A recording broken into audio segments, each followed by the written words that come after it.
নমস্কার বন্ধুরা, আমার ঘরকন্যা চ্যানেলে আপনাদের সকলকে জানাই স্বাগত। কেমন আছেন সবাই? আশা করি সকলে বেশ ভালো আছেন। তো সকাল সকাল ঘুম থেকে উঠে পড়েছি। গতকাল ভাইয়ের বিয়ে রিসেপশনের অনুষ্ঠান ছিল বা বউ ভাতের অনুষ্ঠান। তো রাত্রে ভালো ঘুম টুম হয়নি, কিন্তু তাড়াতাড়ি উঠে পড়তে হয়েছে। ঘড়িতে এখন বাজছে সকাল 6:10। চাটা খাওয়া হয়ে গেছে, তো এখন ফটাফট রেডি হয়ে যাব। উদ্দেশ্য হচ্ছে বাড়ি ফেরার। সকলের সঙ্গে দেখা সাক্ষাৎ করে এখন বেরিয়ে পড়লাম। বাসেও চেপে পড়েছি, বাসে করে এখন বাড়ি ফিরছি। ঘড়িতে এখন সকাল 7:40 বাজছে। যত তাড়াতাড়ি বাড়ি থেকে বেরোনো যায় ততটাই ভালো। তার কারণ হচ্ছে বাইরে যা প্রচণ্ড রোদ্দুর চলছে, একটু দেখা করতে গিয়ে আবার দেরি হলো। রেডি হয়েছি অনেকক্ষণ, কিন্তু বুঝতেই পারছেন অনেক দিন পর মামার বাড়ি এলাম। আবার কবে আসবো তা জানি না। মনটা একটু ভারাক্রান্ত হয়ে আছে। অনেক দিন পর মামার বাড়ি এলাম, এখন বাড়ি যাচ্ছি। সকলের সঙ্গে এই কটা দিন বেশ আনন্দের সঙ্গে কাটালাম, না জানি আবার সবার সঙ্গে কবে দেখা হবে। তো জানালার দিকে প্রাকৃতিক দৃশ্য দেখছি আর অনেক কথাই মনে পড়ছে, কিন্তু কিছু তো করার নেই। কতদিন আর থাকা যায়, বাড়ি তো যেতেই হবে সবাইকেই। তো ছোটোবেলার কথাও কিছু মনে পড়ছে। আমি যখন ছোটোবেলায় মামার বাড়ি থেকে বাড়ি ফিরতাম, তখন কিন্তু বাসের সিটে বসে জানালার দিকে তাকিয়ে তাকিয়ে আমি কিন্তু কান্না করতাম। মা বলতো যে কান্নার কারণটা কী হলো, কিছু বুঝতে পারতো না। বাড়ি ফিরেও কারোর সঙ্গে কোনো কথা বলতে ইচ্ছা করতো না। কিছুক্ষণ সময় অতিবাহিত করার পর মাকে হয়তো বলতাম পরে যে তখন বাসের মধ্যে আসার সময় আমার কিন্তু খুব কষ্ট হচ্ছিল, মন খারাপ করছিল, সেই জন্য আমার ওরকম হচ্ছিল। তো এই মুহূর্তেও ঠিক আমার সেই ছোটোবেলার অনুভূতিটা ফিরে চলে এলো। এই মুহূর্তে আমার কিন্তু সত্যিই ভীষণ কষ্ট হচ্ছে, খারাপ লাগছে, মন খারাপ হচ্ছে সবার জন্য। এই কটা দিন প্রত্যেকটা মুহূর্ত যে সবাই মিলে আনন্দ মজা নাচ গান হই হুল্লোড় করে কিভাবে কাটালাম, আর সময়টা যেন মনে হচ্ছে পলকের নিমিষে সময়টা চলে গেল। ভালো সময় খুব সত্যি তাড়াতাড়ি অতিবাহিত হয়ে যায়।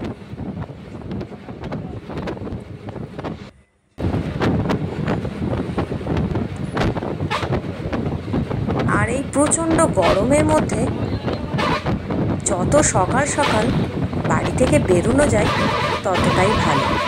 তার কারণ বাইরে প্রচণ্ড রোদ্দুর।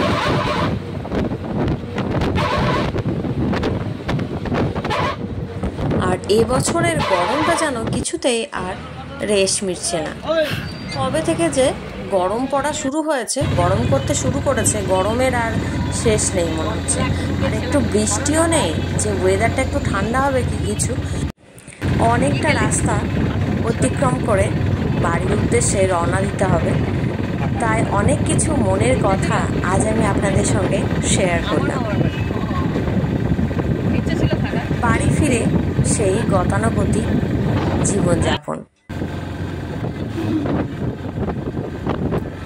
তারপরে কর্মব্যস্ত হয়ে যাব বাড়ি ফিরে।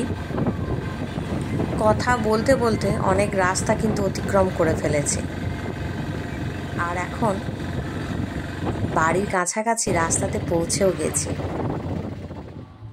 এখন বাড়ি চলে এসেছি, আধ ঘন্টা হবে।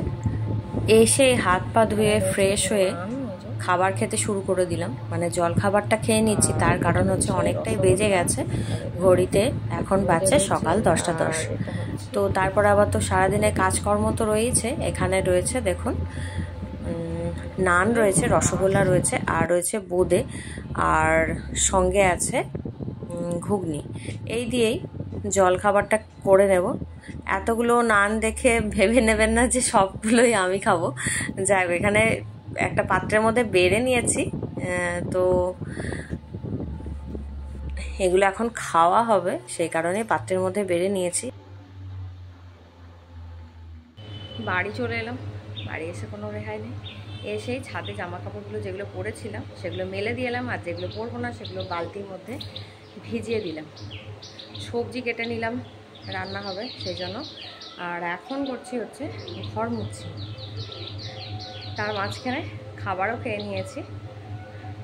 এখন ঘরটার মুছবো, তারপর জামা কাপড়গুলো ধোবো, ধুয়ে ছাদে মেলবো, আর যেগুলো পরেছিলাম সেগুলো ছাদে রোদ্দুরে দেওয়া আছে সেগুলো তুলে নিয়ে আসবো।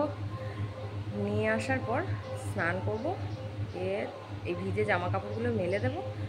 তারপরে এখন রেস্ট হবে নাকি জানি না। মহিলাদের বাড়ির বাইরে থাকলেই বাকি, আর বাড়ির ভেতরে থাকলেই বাকি। বাড়ির বাইরে থাকে এসেই সঙ্গে সঙ্গে সমস্ত কাজে লেগে পড়তে হয়, তো আমারও তো সেই রকমই অবস্থা।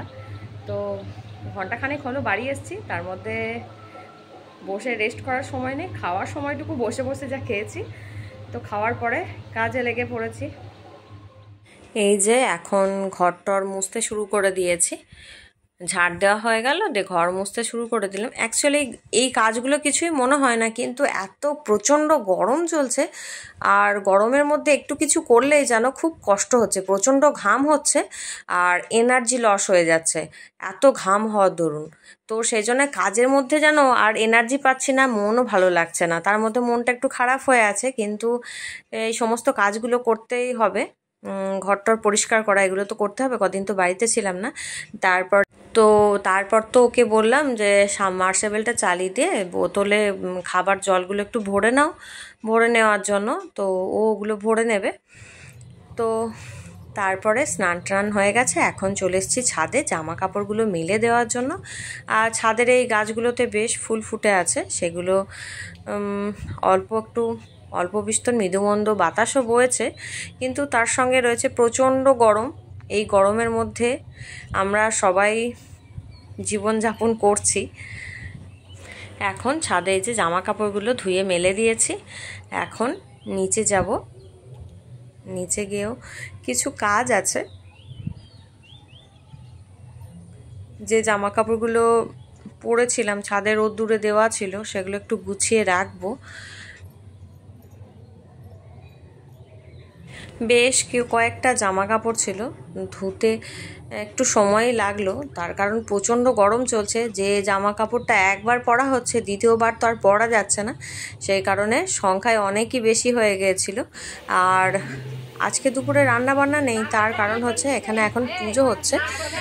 তো খুড়শ্বশুরমশাইয়ের বাড়িতে পুজো আছে, গতকাল রাত্রে পুজো হয়েছে, আজকে পরের দিন দুপুরবেলা, আজকে দুপুরের নিমন্ত্রণ আছে আমাদের সকলেরই।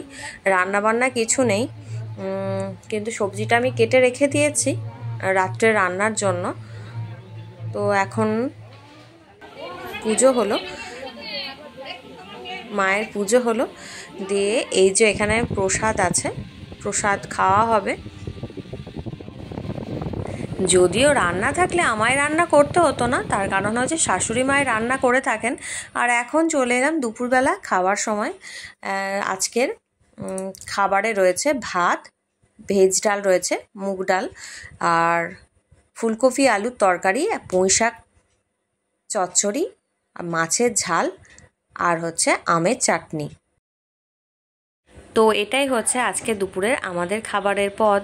এই দিয়েই দুপুরের লাঞ্চটা সেরে নিয়েছি, আর এখন হচ্ছে সবাইকে খাবার পরিবেশন করলাম, তারপরে বাড়ি এলাম। এখন ঘড়িতে বাজছে 3:40, প্রচণ্ড গরম চলছে। সবাইকার খাওয়া হয়ে গেছে, লাস্টের দিকে কিছুজন ছিল, তো তাদেরকে আমি খাবার পরিবেশন করে দিতে বললো, একটু করে দিলাম, তো সেই কারণে একটু দেরি হয়ে গেল। এখন প্রচণ্ড গরম চলছে, এখন একটু ফ্রেশ হব, তারপরে রাত্রে রান্নাবান্না তো রয়েছে। আর ভিডিওটা আর বিশেষ বড় করছি না, আর আপনাদের কেমন লাগলো কমেন্ট করে কিন্তু জানাবেন। আজ এই পর্যন্তই, দেখা হবে পরবর্তী ভিডিওয়। নমস্কার।